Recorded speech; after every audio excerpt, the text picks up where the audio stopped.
Gönlümde gözyaşı öyküleri var, keder doluşumu ona sor ona.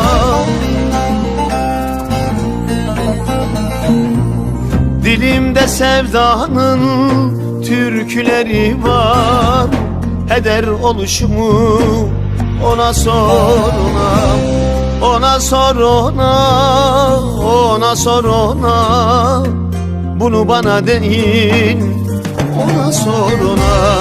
Ona sor ona, vay dile dile. Bunu bana değil, ona sor ona.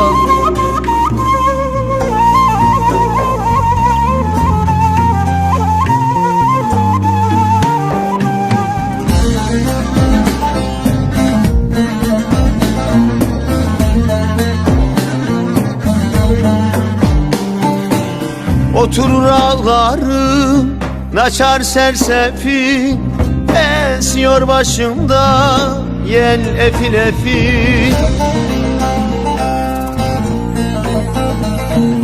Ellerim koynumda, oy melil melil. Masum kalışımı ona sor ona. Ona sor ona, ona sor ona. O kendini bilir, ona sor ona. Ona sor ona, vay dile dile. O kendini bilir, ona sor ona.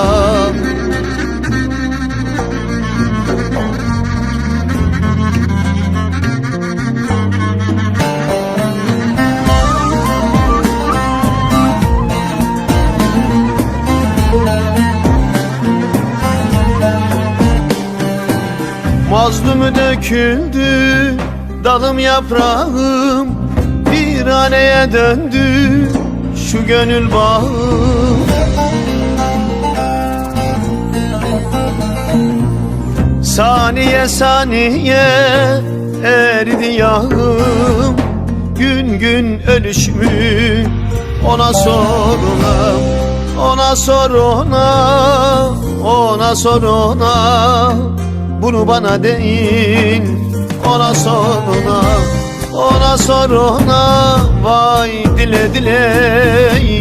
Bunu bana değil, ona sor ona.